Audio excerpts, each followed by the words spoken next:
따라가자라는 제목으로 말씀 전가하도록 하겠습니다. 우리 제목 같이 한번 해볼까요? 시작. 네, 잘 따라갑시다. 람셋에서 출애굽을 한 이스라엘 백성들은 이제 숫곳에서 잠시 머무는 뒤에 이제 본격적으로 적과 꾸려는 가나안 땅으로의 여정을 시작합니다. 이스라엘 백성들이 출애굽을 하여서 가나안 땅으로 간다는 것은 단순하게 그냥 자유의 땅을 찾아간다는 개념이 아니라 뭐라고 했죠? 하나님 나라를 찾는 첫걸음을 내디디게 되는 것입니다. 하나님 나라를 세우는데 가장 중요한 개념은 바로 하나님의 주권입니다. 주권이 세워져야 되는 거죠. 하나님 나라의 백성들이 하나님의 주권을 인정하고 순종할 때, 그때야 비로소 하나님 나라의 기초가 놓여지게 되고 또한 풍성한 은혜를 누리며 살 수 있게 되는 것입니다. 가나안 땅을 향한 여정을 시작하면서 하나님께서는 과연 하나님 나라를 세우기 위해서 어떤 하나님의 주권을 나타내시는지, 또 하나님께서는 이스라엘 백성들의 어떤 순종을 요구하시는지, 또 하나님께서 나타내고자 하신 아름다운 하나님 나라의 모습은 어떤 것인지를 오늘 본문을 통해서 구체적으로 한번 살펴보도록 하겠습니다. 오늘 본문에 보면 이제 숫곳에서 가나안 땅으로 가야 하는데, 우리가 숫곳에서 가나안 땅으로 가는 데는 통상 여러 가지 길이 있는데 대표적으로 한 세 군데를 찾으자면, 우리 지도를 보시면 앞에 지도에 보면 저기 위에 지중해 길로 난 길이 있죠, 그죠? 지중해 길로 난 길이 있고, 그 다음 중간으로 보면 중간에 수르 광야길로 통하는 중간길이 있고, 그 다음에 이번에 이스라엘 백성들이 밑으로 내려갔던 저 밑에 시내 광야 쪽으로 돌아가는 세 갈래의 길이 나오죠, 그죠? 대충 어떤 길로 가는지 보여지죠, 그죠? 자, 대충 어떤 길로 보여지는데, 우리 성도님이라면 어느 길로 해서 가나안 땅으로 가고 싶습니까? 아무래도 보면 첫 번째 길이 같죠, 그죠? 첫 번째 길이가 좋겠죠, 그죠? 그렇다면 과연 하나님은 우리들의 생각과 어떨까, 같을까, 다를지, 우리 하나님의 뜻을 한번, 하나님의 인도를 한번 살펴보도록 하겠습니다. 오늘 본문에 보면 숫곳에서 가나안으로 가는 길은 크게 두 가지 길이 있다라고 말씀하고 있어요. 먼저 17절에 보면 블레셋 사람의 땅의 길이 나오고, 그리고 18절에 보면 홍해의 광야길이 나옵니다.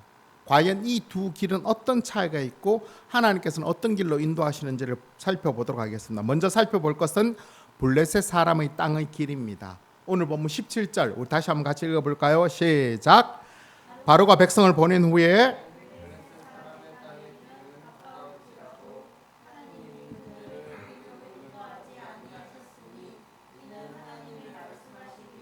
이 백성이 전쟁을 하게 되면 마음을 돌이켜 애굽으로 돌아갈까 하셨음이라. 아멘. 17절 앞에 보면 바로가 백성을 보낸 후에라는 말은 이스라엘 백성들이 출애굽한 이후라는 말이고, 또한 이어서 블레셋 사람의 땅의 길이다라고 말하는 것은 우리 아빠가 살펴봤던 그 해안길, 지중해 해안길에는 블레셋 족속이 이미 그 지역을 점령하고 다스리고 있다라는 개념이에요. 학자들에 따르자면 보통 이렇게 보통 사람들이 그 숫곳에서 그 해변길로 통하여서 가나안 땅에 가는 길은 약 7일에서 좀 길면 약 열흘 정도면 충분히 갈 수 있는 길이다라고 학자들은 말하고 있어요. 근데 출애굽한 이스라엘 백성들은 약 200만 명이나 되고 노약자나 어린아이가 있기 때문에 얼마쯤 걸릴까요? 넉넉 잡아도 한 달이면 충분히 갈 수 있는 길입니다. 그리고 또한 이 길은 당시에 무역로로 사용되어졌어요. 무역로로 사용되어졌다는 건 뭐죠? 길이 좀 넓고 닦여 있다는 말이에요. 좀 탄탄하다는 거죠, 그죠? 한두 명이 아닌 200만 명이나 되는 이스라엘 백성들이 가기에는 무엇보다도 가장 최적의 길이다라고 하는 거예요. 또한 단순히 빠르고 길이 넓고 이런 개념뿐만 아니라 더 이 길로 가야 될 중요한 이유가 있죠. 그건 뭘까요? 반드시 이 길로 가야 될 중요한 이유는 먹고 마시는 문제예요.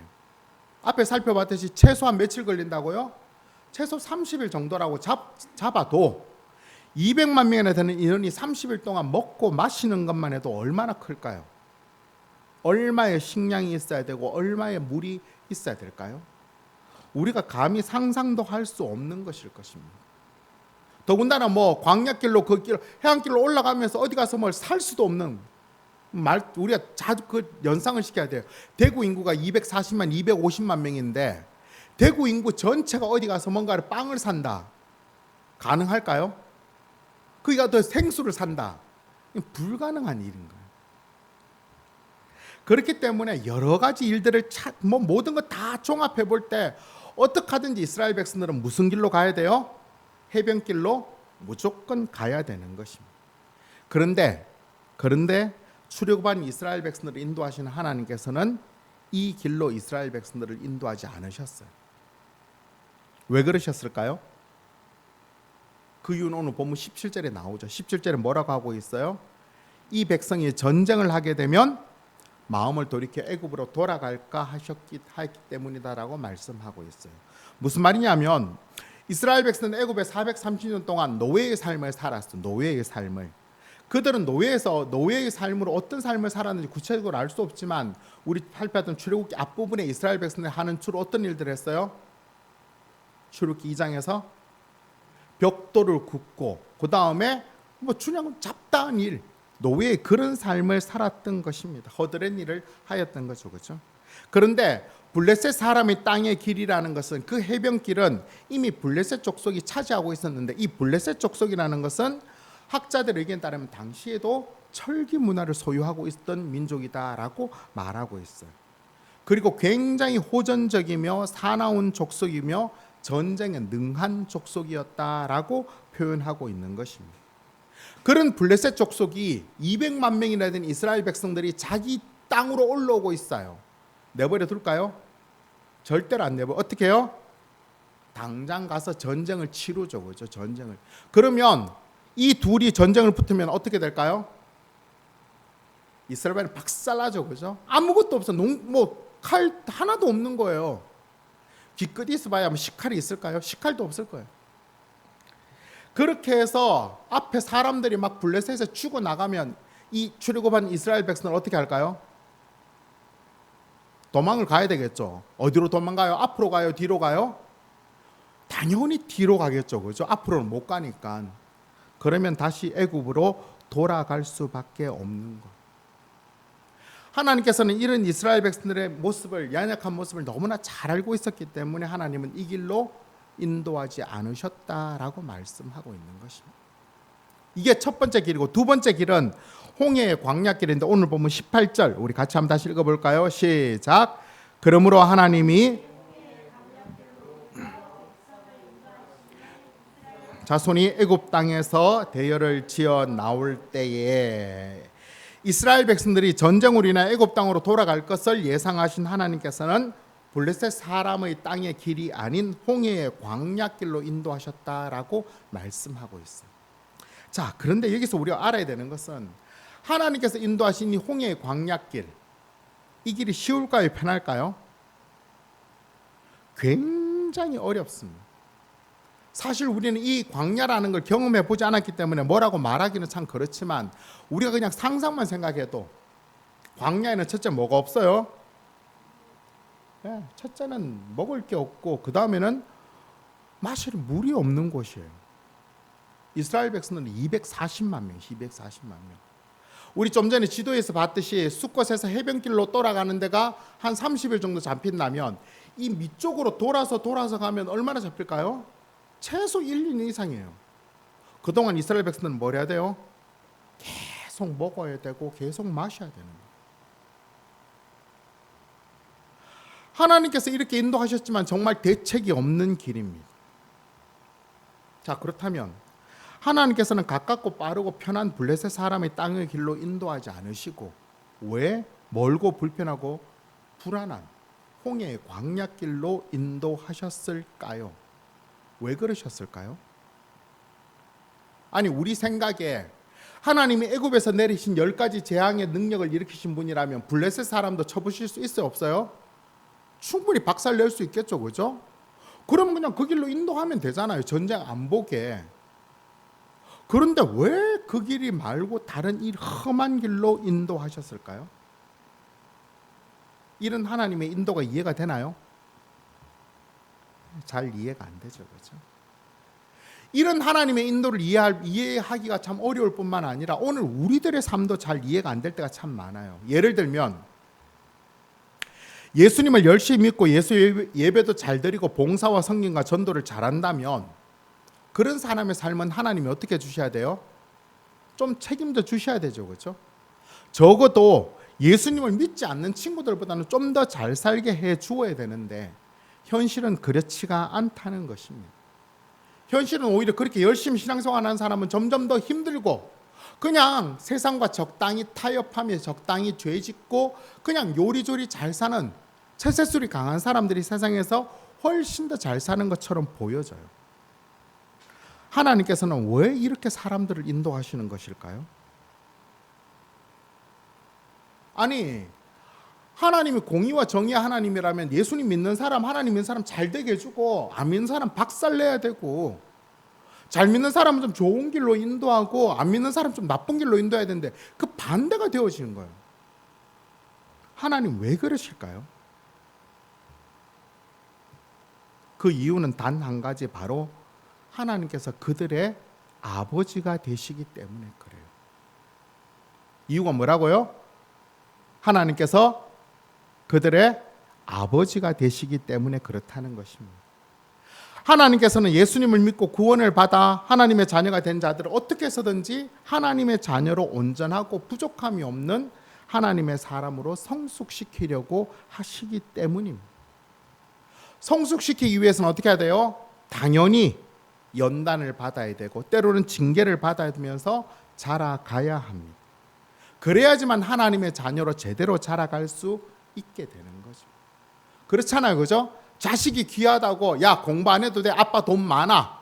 야 운동 안 해도 돼, 아빠 돈 많아. 뭐 안 해도 네 하고 싶은 거 다 해도 돼, 괜찮아, 내가 돈 많아. 이렇게 해서 자란 자녀가 잘 자랄까요? 형편없죠, 형편없죠, 그죠? 바로 하나님의 마음이 그러하다는 것입니다. 우리 히브리서 12장 5절부터 12절까지 우리 다시 한번 같이 읽어볼까요? 같이 읽겠습니다. 시작. 또 아들들에게 권하는 것 같이 너희에게 권면하신 말씀도 잊었도다. 일러서되 내 아들아 주의 징계하심을 경히 여기지 말며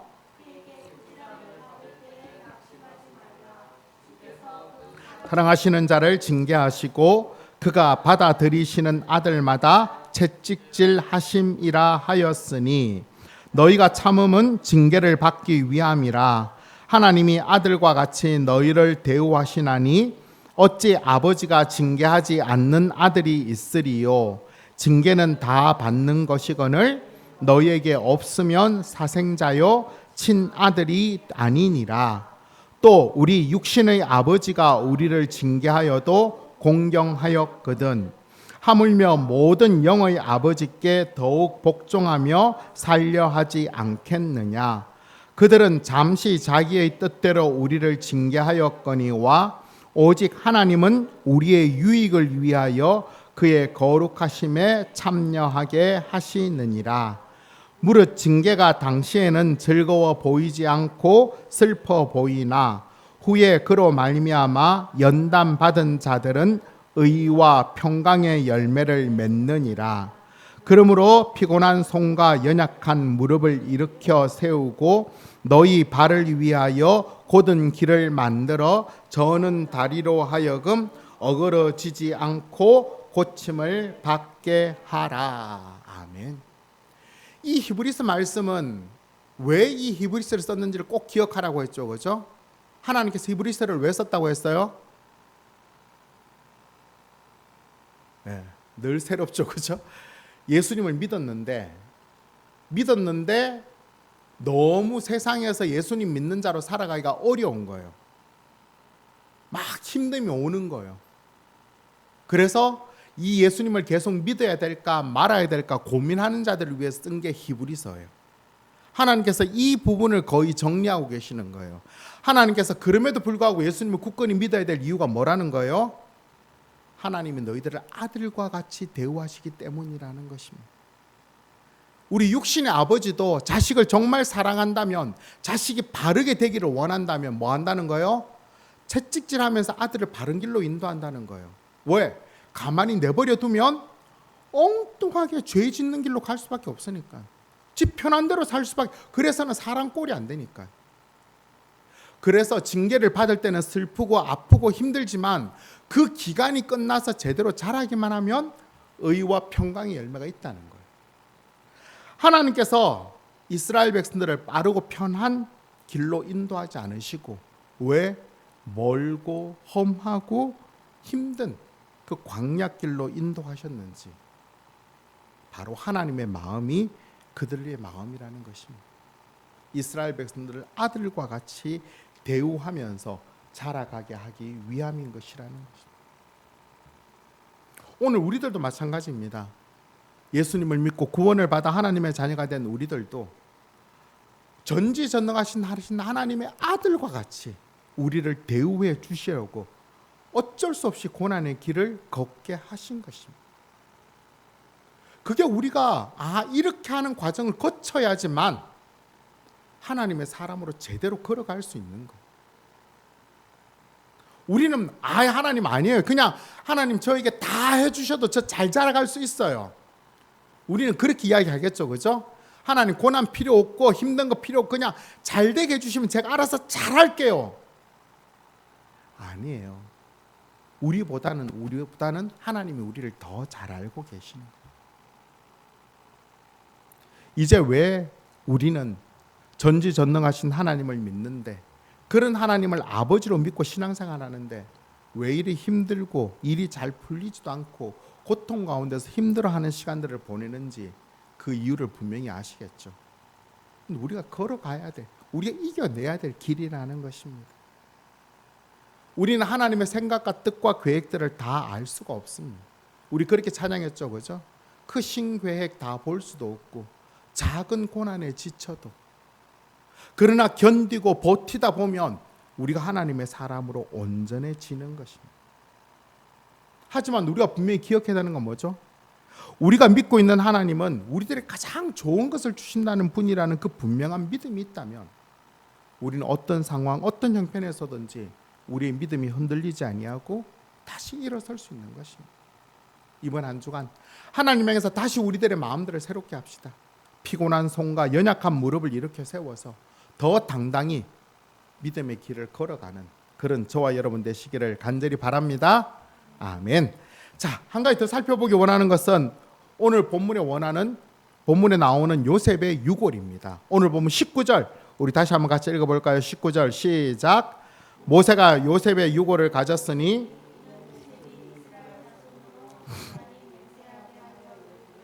하나님이 반드시 너희를 찾아오시리니 너희는 내 유골을 여기서 가지고 나가라 하였음이더라. 아멘. 이스라엘 백성들이 출애굽하여 적과 꾸려는 가나안 땅으로 갈 때에 모세는 애굽에 있는 요셉의 유골을 가지고 나왔다라고 말씀하고 있어요. 앞에서도 우리 살펴봤지만 이스라엘 백성 출애굽할 때 정신이 있었어요, 없었어요? 정신도 없었어요, 그죠? 성경이 표현하면 어떻게 쫓겨나듯이 그렇게 출애굽을 하게 되는 상황이었어요. 상당히 분주했는데도 어떻게 했어요? 모세는 요셉의 유골을 챙겨서 나왔다라는 것입니다.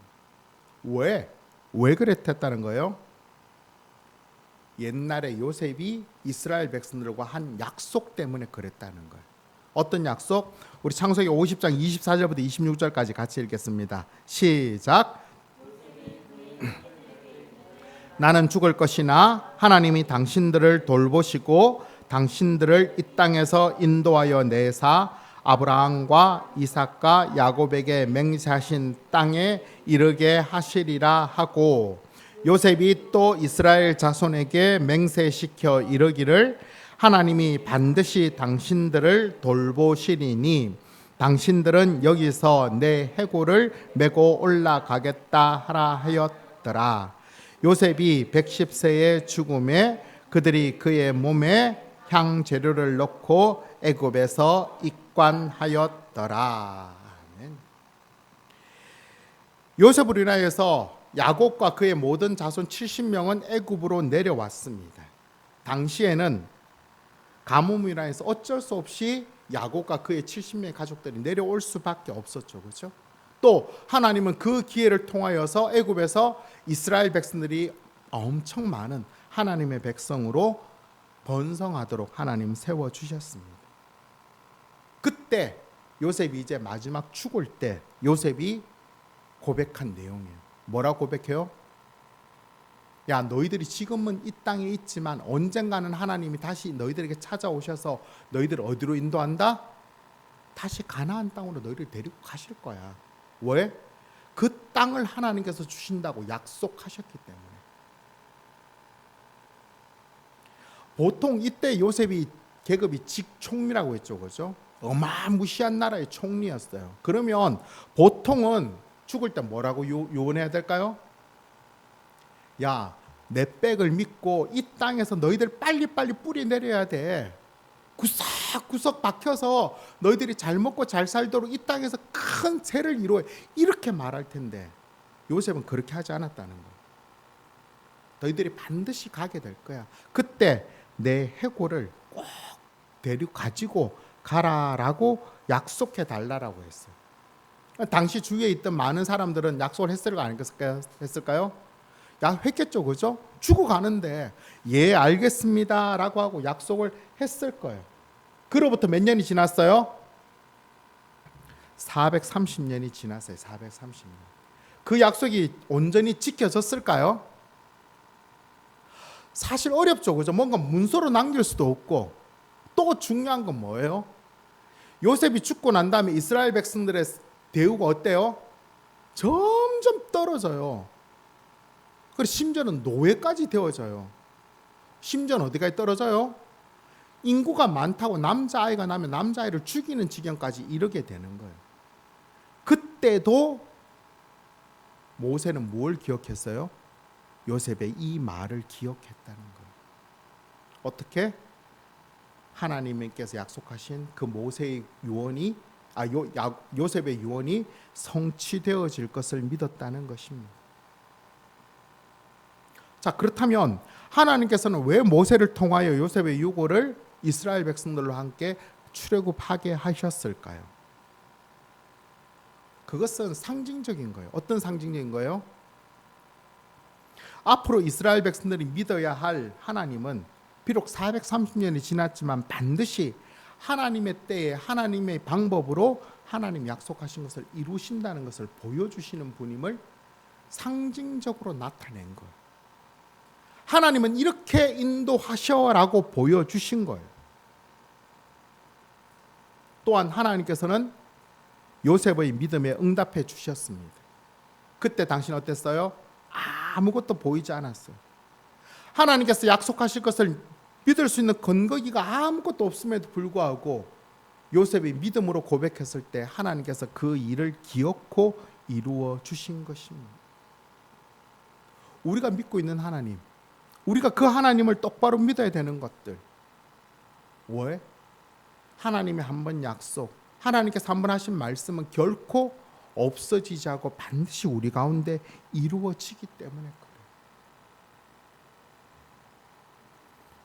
그 하나님 약속이 비록 더디다고 없어지는 것이 아니라는 것입니다. 우리가 매일매일 매주일 이 성경을 보는 이유가 뭐예요? 성경이 언제 쓰여졌어요? 최소 지금부터 2000년 전에 쓰여졌어요. 지금 이 책을 다시 보는 이유는 뭐예요? 하나님께서는 2000년에 쓰여진 성경이지만 그것으로 끝난 게 아니라 지금 이 시간에 이 성경 말씀을 계속 이루어 가신다는 거예요. 우리가 그 하나님 어떻게 해야 돼요? 매일매일 새롭게 이 하나님을 믿어야 되는 것입니다. 지금은 이게 안 보여져요. 출애굽의 홍해를 가른 하나님이 지금은 아무것도 보여지지 않지만 언제 어떻게 역사하실지 아무것도 모르는 거예요.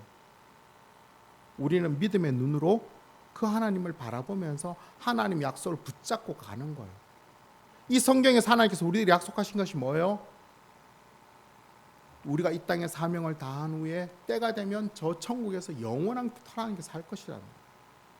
그걸 위해서 우리가 겪어야 될, 우리가 감당해야 될 믿음의 길들을 걸어가라는 것입니다.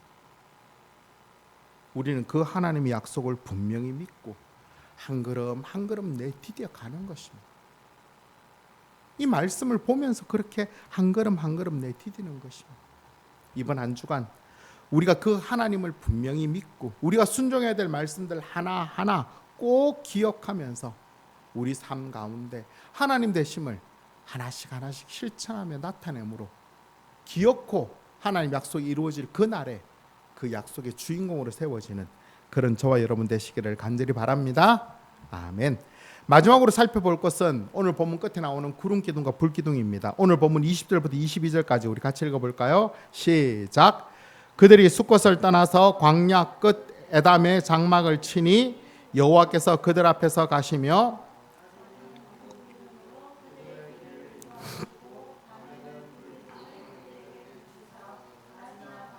진행하게 하시니 낮에는 구름 기둥 밤에는 불 기둥이 백성 앞에서 떠나지 아니하니라. 아멘.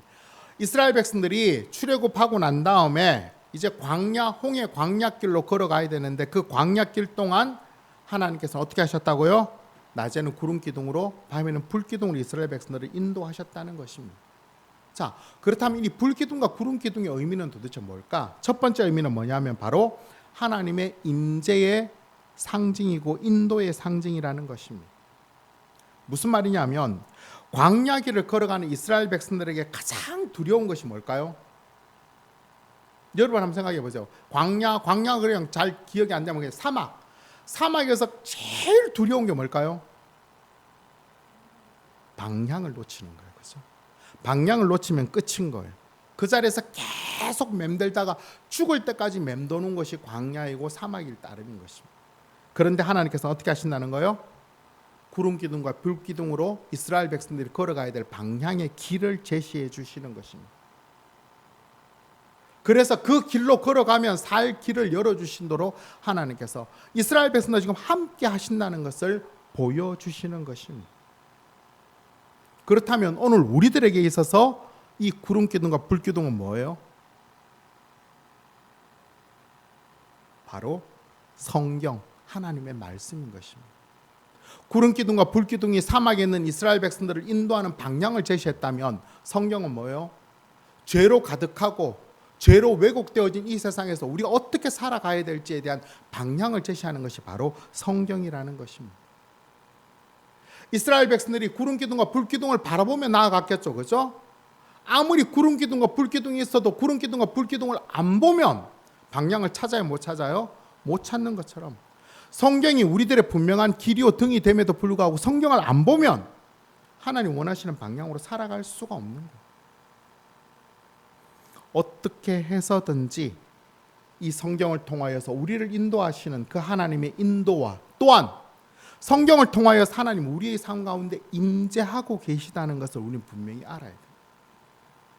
하나님이 나와 함께 계심으로 말미암아 내가 걸어가야 될 삶의 방향과 길들을 열어주신다는 그 분명한 믿음을 갖고 이번 한 주간도 말씀이 비추는 빛으로 그렇게 살아가고 걸어가는 그런 저와 여러분 되기를 바랍니다. 아멘. 두 번째로 구름 기둥과 불 기둥의 의미는 어떤 의미일까요? 하나님의 보호하심. 직접 우리가 경험해 보지는 않았지만 학자의 연구에 따르다면 이 사막 광야는 어떤 길인가요? 낮에는 엄청난 더위와 밤에는 엄청난 추위가 엄습하는 곳이라고 이야기하고 있어요. 끝도 없이 올라가는데 밤에는 끝도 없이 내려간다는 것입니다. 그런 상황에서 낮에는 구름 기둥으로 살만한 그늘을 주시고 밤에는 불 기둥으로 살만한 온기를 주셨다라고 말씀하고 있는 것입니다. 오늘 우리들에게도 하나님께서는 때를 따라 돕는 은혜를 주십니다. 우리로 하여금 하나님의 사람으로 살아가도록 때로 우리를 보호해 주시고 때로 우리를 덮어주시고 때로 우리를 잡아주시고 건져주시고 하나님께서 그렇게 해 주신다는 것입니다. 하나님께서 그렇게 나를 인도해 주시기에 그 은혜로 나를 붙잡아 주시기에 우리가 그렇게 살아가고 있는 것입니다. 그래서 아마 우리도 다윗처럼 이렇게 고백할 수 있겠죠. 시편 23편 4절부터 6절까지 같이 읽어볼까요? 시작.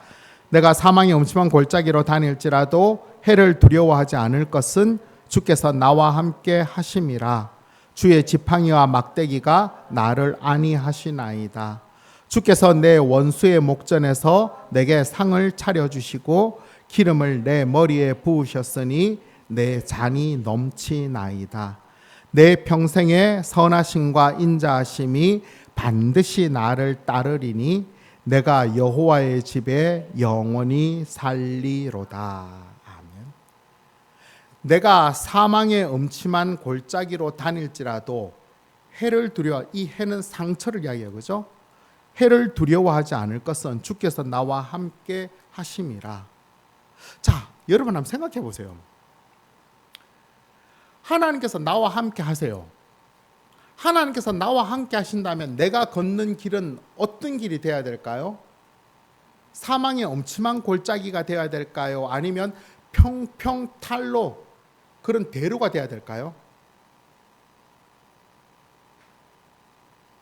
자, 하나님이 나와 함께 하신다면 우리들의 삶은 상식적으로 생각하면 대로가 돼야 되잖아요.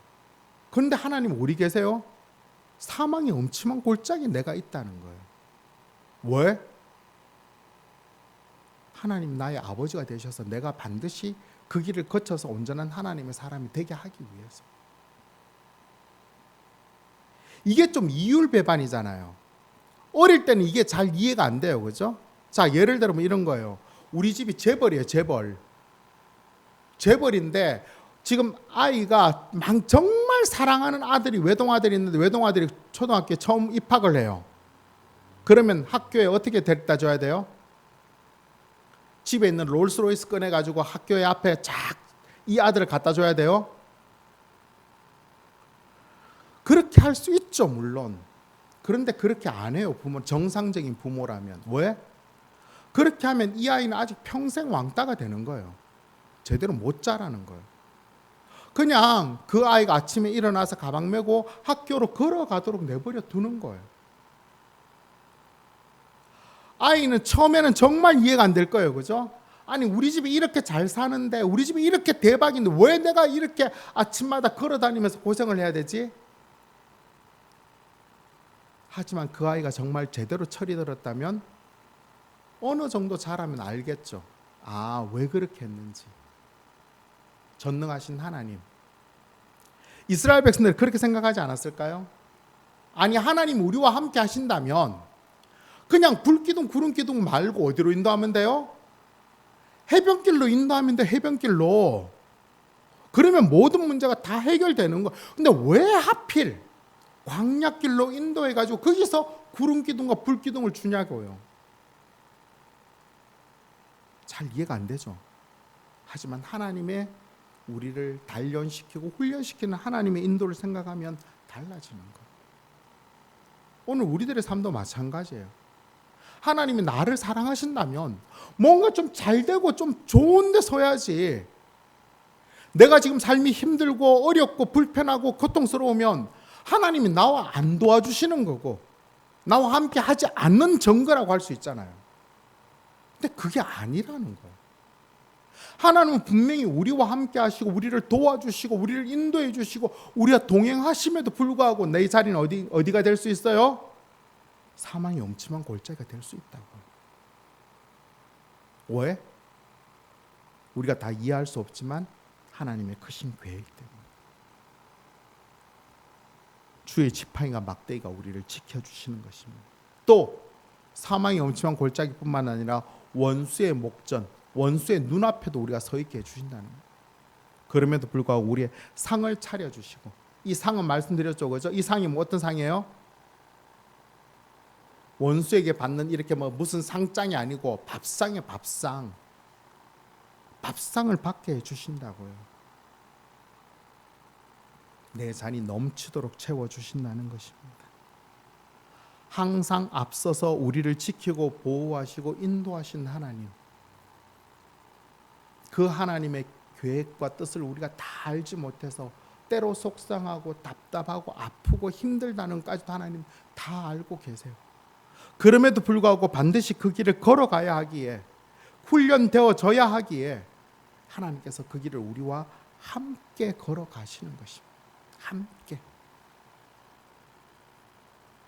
왜 우리가 하나님이 우리와 동행하시는지 그 의미를 분명히 기억하고, 하나님 함께 계심으로 그 길이 비록 사망의 엄침한 골짜기를 할지라도 그 길이 비록 원수의 앞이다 할지라도 하나님이 나와 함께 계심을 분명히 믿고 하나님과 함께 분명히 성숙하여 하나님의 그 선하심과 인자하심을 넉넉히 풍성히 누리는 그런 저와 여러분 되시기를 간절히 바랍니다. 아멘. 말씀 맺도록 하겠습니다. 오늘 설교 제목 뭔지 기억하시나요? 뭐죠? 어떤 하나님? 가장 잘 인도하실, 누구보다도 우리 삶을 가장 잘 인도하실 하나님이란 그 하나님을 잘 믿고 따라가자는 것입니다. 우리가 잘 알고 있는 어릴 때 읽었던 동화 중에 아기 돼지 삼형제 동화 알아요? 돼지 삼형제가 있었어요. 그죠? 자, 어느 정도 크니까 이제 각자 따로 독립해서 살자고 했어요. 각자 집을 지어서 첫째가 갔어요. 첫째가 가보니까 집을 지어야 되는데 보니까 집을 짓기 아주 편한 게 있어요. 뭐였죠? 집이 있어서 그 집으로 자기의 집을 딱 짓고는 그늘에서 시원하게 놀면서 살았어요. 둘째가 볼 때 너무 형님이 편하게 사는 건 좋은데 아무래도 집은 좀 불편했어요. 그래서 뭐로 지었어요? 이번에는 둘째는 나무로 집을 지었어요. 그렇죠? 생각보다는 그래도 빨리 집을 짓고 좀 편하게 살았어요. 근데 셋째가 볼 때는 아무래도 아니었어요. 셋째는 뭐로 집을 지었어요? 셋째는 벽돌로 집을 지었어요. 그래서 살았는데 아무런 문제가 없는 것처럼 보여졌는데 어느 날 문제가 생겼어요. 어떤 문제가 생겼어요? 늑대가 나타났어요. 늑대가 이 돼지들을 잡아 죽이려고 했어요. 잡아 먹으려고. 그래서 첫 번째 집을 향했어요. 그죠? 첫 번째 집이 큰 놈이 들어가서 늑대에게 먹히지 않기 위해서 어떻게 했을까요?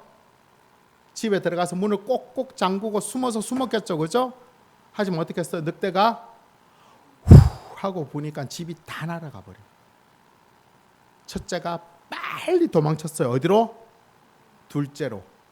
둘째도 또 들어오니까 문을 꼭꼭 잠그고 피했어요. 하지만 늑대가 어떻게 했어요? 이번에도 후 했는데 안 돼서 또 한 번 더 후 하니까 집이 다 날아가 버린 거예요. 첫째, 둘째가 재빠르게 셋째 집으로 갔어요. 셋째 집에 가서 문을 꼭꼭 잠그고 피했어요. 이번에도 늑대가 와서 아무리 불어도 그 집은 넘어지지 않았어요. 그래서 늑대가 어떻게 했어요? 굴뚝으로 들어가 이 돼지들을 죽이려고 굴뚝으로 들어가 마침 셋째가 지혜가 있어서 어떻게 했어요? 굴뚝 밑에 끓는 물을 해서 거기에 늑대가 빠져서 주랭랑을 쳤다는 그런 얘기입니다. 이 이야기에서 여러 가지 교훈을 얻을 수 있지만 그 중 하나는 뭘까요? 늑대와 싸우기 위해서는 충분히 늑대를 이길 수 있는 준비를 해야 된다는 것입니다. 늑대를 무시해서는 안 되는 거예요. 첫째나 둘째나 무시했던 게 뭐예요?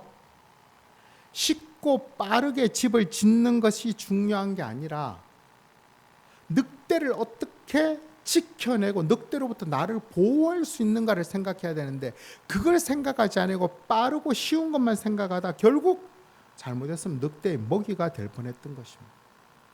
하지만 셋째는 어떻게 했어요? 늑대를 알았던 거예요. 늑대를.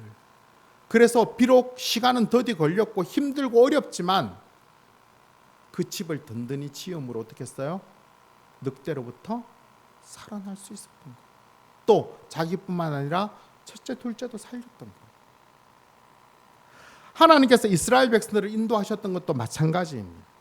쉽고 빠르고 편한 해변길로 인도하지 않으시고 굳이 멀고 험한 광야길로 인도하신 이유도 동일했던 것입니다.